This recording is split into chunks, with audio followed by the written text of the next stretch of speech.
Definition of supply chain management. Supply chain management encompasses the planning and management of all activities involved in sourcing and procurement conversion and all logistic management activities. Logistic management के बारे में भी मैं आपको बता देती हूँ. Logistic management basically supply chain management का कंपोनेंट है जिसमें प्लानिंग, कंट्रोलिंग और इम्प्लीमेंटेशन के स्टेप्स आते हैं. इसमें जो मेजर कंसर्न होता है वो कस्टमर की रिक्वायरमेंट्स को मीट करना होता है और उन रिक्वायरमेंट को मीट करने के लिए प्लान किया जाता है, उस प्लान को इम्प्लीमेंट किया जाता है और उसके तमाम फंक्शंस को कंट्रोल किया जाता है. एससीएम के अंदर जहाँ पे मूवमेंट, रॉ मटेरियल की स्टोरेज, सर्विसेज की मूवमेंट, तमाम वर्क इन फ्लो एक्टिविटीज़, इसके साथ साथ एक चीज़ और इसमें इम्पोर्टेंट है वो है कोऑर्डिनेशन ऑफ स्टेक होल्डर्स. किसी भी प्रोडक्ट के अंदर जो भी लोग इन्वॉल्व हैं, चाहे वो कस्टमर है, सप्लायर है, कोई एंड यूज़र है, सर्विस प्रोवाइडर है या कोई भी थर्ड पार्टी सर्विस प्रोवाइडर्स हैं, उनकी कोऑर्डिनेशन होना बहुत ज़रूरी है. कोऑर्डिनेशन किस सेंस में? आप फॉर एग्जांपल एक चेयर प्रोड्यूस करना चाह रहे हैं अपनी कंपनी में, आपको उसके लिए वुड रिक्वायर्ड है, आप वुड किसी थर्ड पार्टी से ले रहे हैं, तो आप उससे जब वुड खरीदने के लिए जाएंगे, आपने अगर उससे इन्फॉर्म नहीं किया तो पॉसिबिलिटी है कि वो शख्स वहाँ पे मौजूद ना हो, या ये भी पॉसिबिलिटी है कि जितनी वुड आपको चाहिए, आपकी जो रिक्वायरमेंट है उसके अकॉर्डिंग उसके पास उतना रॉ मटेरियल ना हो. तो इससे क्या होगा, आपका टाइम भी वेस्ट होगा और आपके एसेट्स भी वेस्ट होंगे. आप उसके पास ट्रैवल करके जाएंगे, आपके एसेट भी लगेंगे, आप अपना टाइम भी लगा के जाएंगे, अपनी एफर्ट्स भी लगा के जाएंगे, तो ये तमाम चीज़ें आपकी वेस्ट जाएगी. तो इसके लिए बेहतर है कि आप जो जो भी स्टेक होल्डर्स हैं उनसे कोऑर्डिनेशन में रखें, उनसे कोऑर्डिनेशन अच्छी रखें. कस्टमर के अकॉर्डिंग अगर देख लें, आप कोई भी प्रोडक्ट तैयार करते हैं तो उस प्रोडक्ट में आपने कस्टमर के फीडबैक नहीं लिए, तो एट द एंड जो प्रोडक्ट आई है हो सकता है कि वो कस्टमर की रिक्वायरमेंट के अकॉर्डिंग ना हो. तो उस केस में क्या होता है, उस केस में आपके जो रिसोर्सेज यूज़ हुए होते हैं, जो एफर्ट्स यूज़ हुई हो जाती हैं, वो वेस्ट चले जाते हैं. कस्टमर की सेटिस्फेक्शन लेवल जो है वो गिर जाता है. आपने अक्सर ये सुना होता है, लोग इंटरनेशनल क्लाइंट्स के साथ जब काम कर रहे होते हैं या लोकल क्लाइंट्स के साथ काम कर रहे होते हैं, तो वो अगर मैं एग्जांपल दूं लोकल लेवल पे, तो वो डिफरेंट लेदर की प्रोडक्ट्स बनाते हैं. अगर वो प्रोडक्ट्स उस रिक्वायरमेंट को मीट नहीं करती, तो कस्टमर जो हैं वो उनको लेने से इनकार कर देता है. तो आपकी वो जो एफर्ट्स हैं या उसमें जो भी मटेरियल लगा है, तो वो सब के सब वेस्ट चला जाएगा due to poor coordination.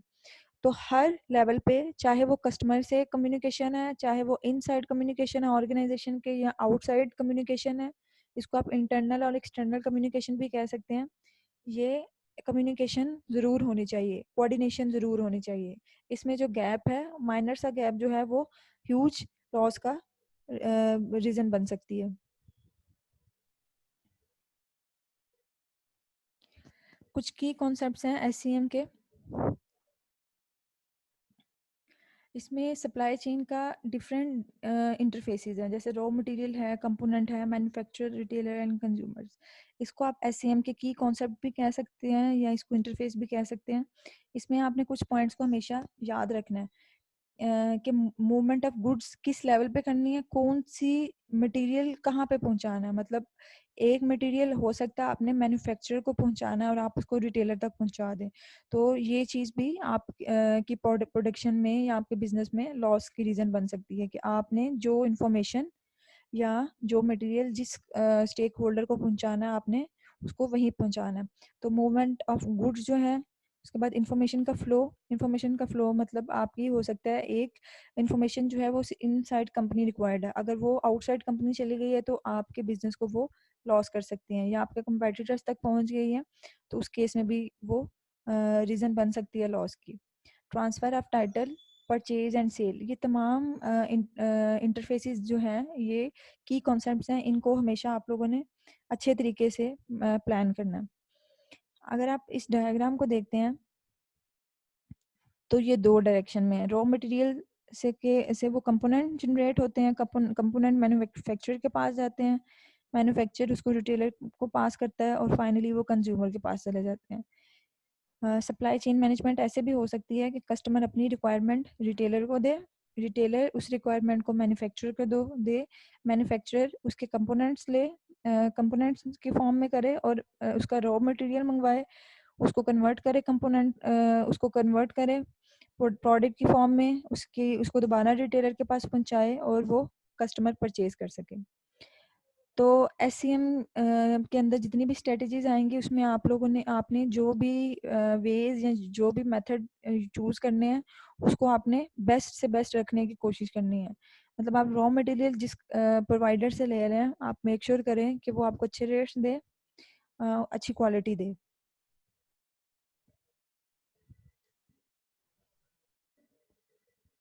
Supply chain management से आपको कुछ टेंजिबल बिजनेस इम्प्रूवमेंट्स मिलती हैं। उसमें ये बेसिकली SCM का गोल भी है कि रेवेन्यू इंक्रीज होता है कंपनी का, एसेट की बेटर यूटिलाइजेशन होती है और कॉस्ट रिडक्शन होती है। ऑब्वियसली जब कॉस्ट रिड्यूस होगी, एसेट कम से कम यूटिलाइज होंगे तो रेवेन्यू ऑटोमेटिकली जनरेट होगा। तो एक कंपनी की बेसिक गोल्स ही ये होती हैं कि उसके रेवेन्यू हर दफ़ा बढ़ जाए, उसके एसेट जो हैं वो बेटर वे में यूटिलाइज हों और उसकी प्रोडक्ट की कॉस्ट रिड्यूस हो।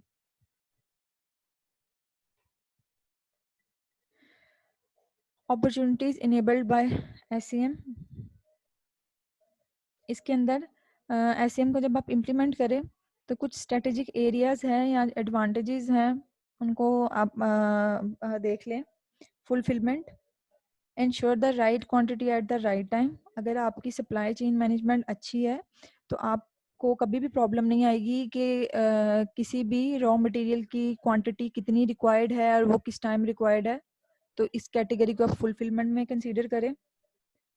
It make sure that the right quantities are ordered.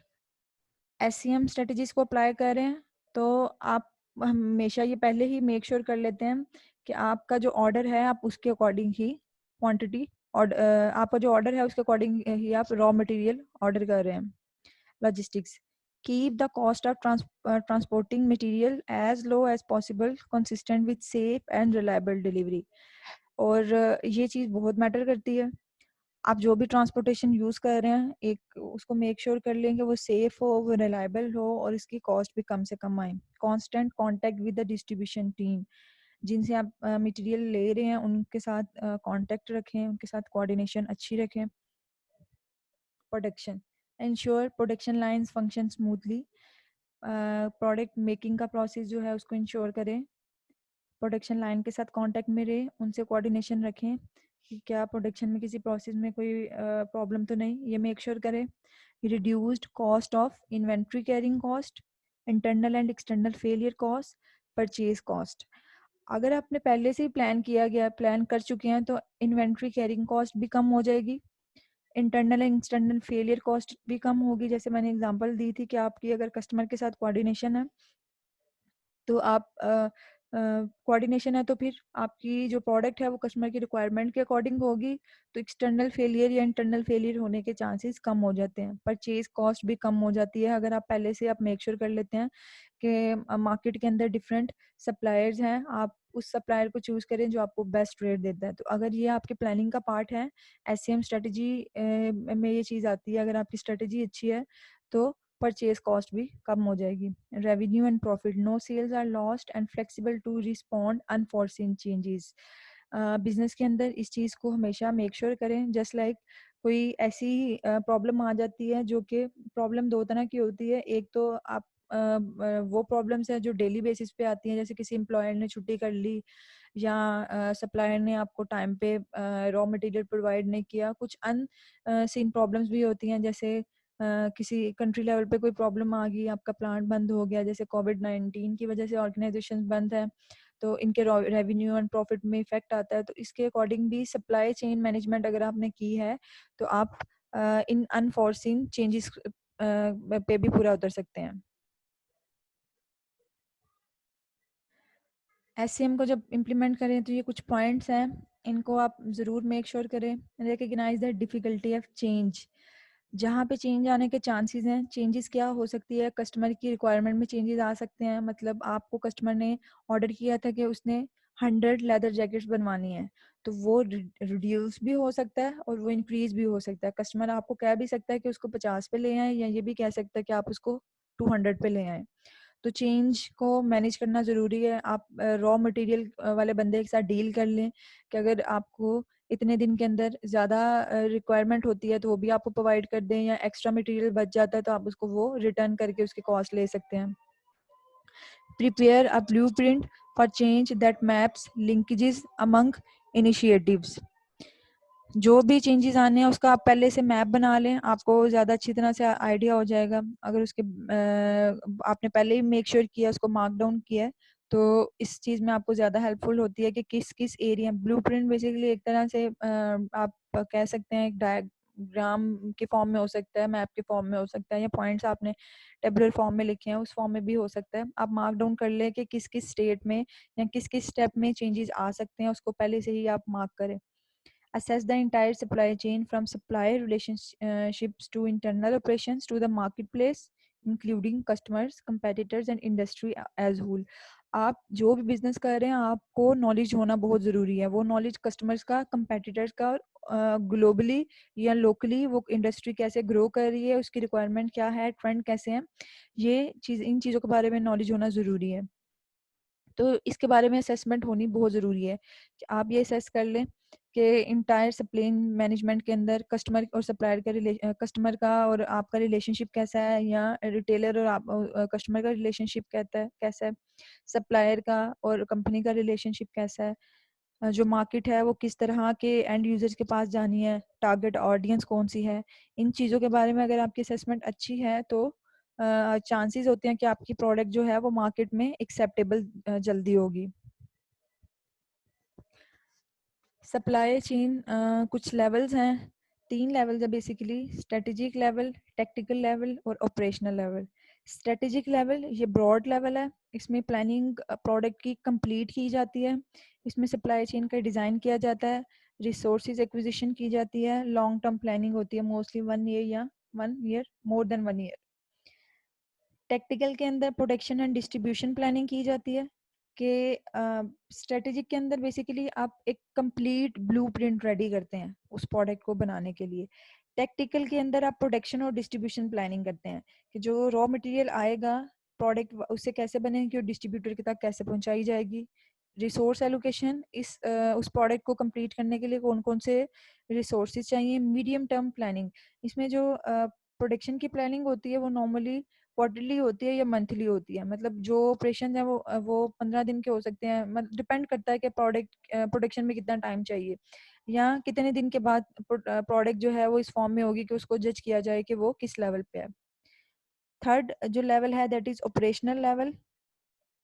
इसके अंदर प्रोडक्शन स्केजुलिंग की जाती है, रिसोर्स स्केजुलिंग की जाती है, परफॉर्मेंस ट्रैकिंग की जाती है और शॉर्ट टर्म प्लानिंग होती है। जैसे कि एक दिन का टास्क है कि आज के दिन में इतना प्रोडक्शन का काम करेंगे, कि आज एक दिन के लिए कितने रिसोर्सेज चाहिए हैं, कौन सा एम्प्लॉय या कौन सा वर्कर कैसे काम कर रहा है, उसकी परफॉर्मेंस क्या है, प्रोडक्शन की परफॉर्मेंस ओवरऑल कैसे चल रही है। शॉर्ट टर्म प्लानिंग इसमें होती है, वो प्लानिंग डेली बेसिस पे भी हो सकती है और वीकली बेसिस पे भी हो सकती है। तो स्ट्रेटेजिक लेवल में आप इसे कहेंगे कि ये किसी भी प्रोडक्ट का एक ओवरऑल ब्लूप्रिंट होता है। और टेक्टिकल जो है ये मंथली बेस पे होता है या क्वार्टरली बेस पे होता है, ये बेसिकली प्रोडक्शन लेवल पे होता है और डिस्ट्रीब्यूशन लेवल पे होता है। ऑपरेशनल जो है प्रोडक्शन को कैसे स्केड्यूल करना है, उसको कैसे इम्प्लीमेंट करना है, उसको कैसे चेक करना है कि परफॉर्मेंस कैसी चल रही है, और ये डेली और वीकली बेसिस पे होगी।